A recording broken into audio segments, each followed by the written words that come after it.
श्री हमें गर्व है कि हमारे देश के प्रधानमंत्री शाकाहारी हैं और अभी जो G20 सम्मेलन हुआ था उसमें पूरे दुनिया के महान बड़े बड़े राष्ट्राध्यक्षों को भी शाकाहार परोसा गया था, जिससे सारे विश्व में शाकाहार की प्रभावना हुई थी। लेकिन कहते हैं दिया तले अंधेरा होता है, ऐसी ही कुछ घटना हमारे देश में हो रही है कि भारत एक ऐसा राष्ट्र है जो मांस निर्यात में अग्रणी भूमिका निभा रहा है। पहले और दूसरे नंबर पर भारत का नाम आता है। तो ऐसी स्थिति में हम समाज जनों का और जैन समाज का खास तौर पे क्या कर्तव्य बनता है, क्योंकि हमारे आचार्य भगवान विद्यासागर जी महाराज ने एक बार मांस निर्यात का जो अभियान चलाया था उससे बहुत बड़ी अलख जगी थी। आज पुनः उसकी आवश्यकता है ताकि हमारे देश का जो जियो और जीवनोदय का संदेश है वो पूरी दुनिया में जा सके और हम सबको एक प्रभावना का कार्य मिल सके। नमोस्तु महाराज। बहुत ही महत्वपूर्ण विषय आपने उपस्थित किया। मांस निर्यात के विरोध में देश में अभियान चला, लेकिन ये विडंबना ही कहलाएगी जैसी सूचना आपने दी कि भारत मांस निर्यात देशों में शामिल हो गया। ये बहुत ही गंभीर चिंतन का विषय है और ये केवल जैन समाज के लिए नहीं, देश भर के सभी अहिंसा प्रेमियों के लिए चिंता का विषय है। उन्हें गंभीरता से इस विषय पर चिंतन करना चाहिए और इसका एक ऐसा वातावरण बनाना चाहिए ताकि सरकार सचेत हो और इस तरह के कृत्यों पर रोक लगाए। देख रहे हैं इलेक्टोरल बॉन्ड, बीफ बेचने वाली, गाय भैंस का मीट बेचने वाली कंपनी 250 करोड़ रुपए चंदा दे रही है। कमाई कितना होगी सोचिए। आप सोचिए कितना गाय काटा होगा, वो कितना काटा होगा, आइडिया लगाइए बस। आस्था को तो अस्थमा करा दिया। इतनी 1000 गाय काटा होगा तो उसको 1000-2000 करोड़ का प्रॉफिट आया होगा, तब ना उतना चंदा दे रहा है। कुछ लोगों को लग सकता है कि हमको गुस्सा है, बिल्कुल गुस्सा है, और इस गुस्से के कारण ही तो हम आगे बढ़ पाएंगे। हमको गुस्सा है, इस बात का गुस्सा है कि हमारी हिंदू जनता अंधी हो चुकी है, हमसे देखा नहीं जा रहा है। खुद को हिंदू बोल रहे हैं और गौ माता को बोटी बोटी तोल रहे हैं। आपको नहीं लग समझ में आता कि कौन हिंदू है जो गाय को काट के खाए।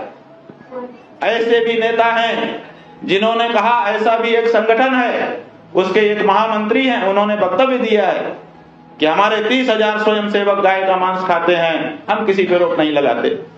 अरे जब तुम्हारे स्वयंसेवक गाय का मांस खाते हैं और उसी में गाय को पूजने वाले भी तुम्हारे स्वयंसेवक हैं, तो दोनों कैसे हो सकते हैं?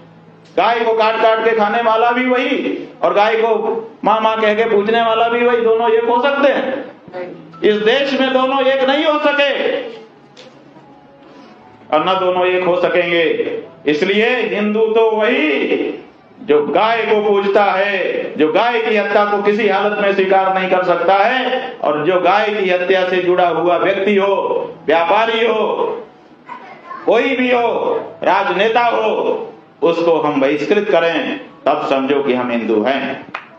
हिंदू का मतलब क्या होता है? हिंसा से जो दूर रहे उसको सच्चा हिंदू कहते हैं। अगर ये मायना सामने रखा जाए हिंदू का, तो मैं कहता हूं हर प्राणी को हिंदू बन जाना चाहिए, हर प्राणी के अंदर हिंदुत्व का भाव आ जाना चाहिए।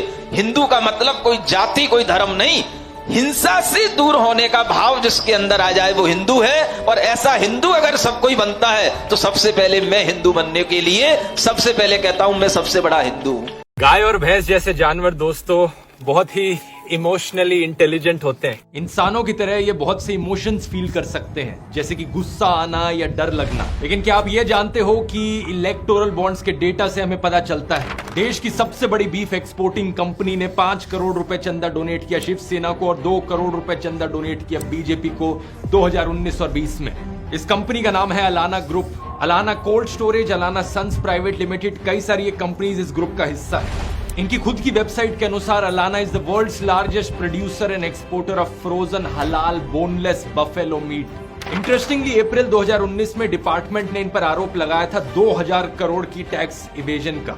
इलेक्टोरल बॉन्ड्स पर जो मैंने वीडियो बनाया है उसमें आप ये चंदा धंधा मॉडल समझ सकते हो। और एज ऑफ 2024 इंडिया दुनिया का दूसरा सबसे बड़ा देश है बीफ एक्सपोर्टिंग के मामले में। ये कोई ज्यादा शॉकिंग चीज नहीं है, क्योंकि इससे पता चलता है कि तानाशाह को ना इंसानों के ना किसी जानवर के इमोशंस की पड़ी है। वो सिर्फ अपने सत्ता का और अपने पैसों का भूखा है।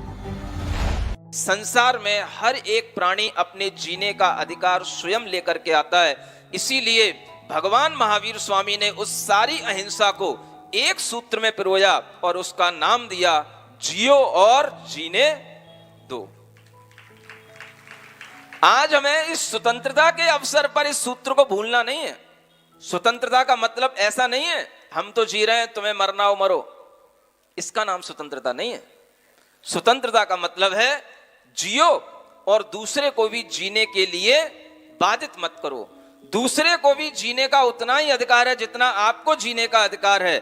इसलिए जियो और जीने दो का यह सिद्धांत अगर बना रहेगा तो ये भारत उन्नति करता रहेगा। भारत को कभी भी दुनिया के जितने भी ये विवश जानवर हैं उन सबकी तरफ से ये बात कहना चाहता हूं, कम से कम एक प्रदेश तो ऐसा बन जाए, चाहे वो उत्तर प्रदेश ही क्यों ना हो, जहां पर मांस का व्यापार ना हो, किसी भी तरह के जीवों के मांस का लेन देन ना हो और उनको काटा मारा ना जाए। अपनी अपनी जीवन जीने का पूरा पूरा अधिकार होता है। जहां ऐसा अधिकार हर प्राणी को मिलने लग जाए, मैं समझूंगा उसी का नाम राम राज्य है। दया धर्ममय सारा देश हो, राम राज्य हर व्यक्ति के अंदर महसूस हो। अगर इस उत्तर प्रदेश में तीर्थंकरों की इस भूमि पर श्री राम के इस जन्म स्थान के प्रदेश में यह मांस खाने का काम बंद हो जाए, मांस कटने का काम बंद हो जाए, जीवों को मारने का काम बंद हो जाए, तो हम जैसे संतों का भी यहां पर आना और यहां पर भ्रमण करने का कार्य सार्थक हो जाए।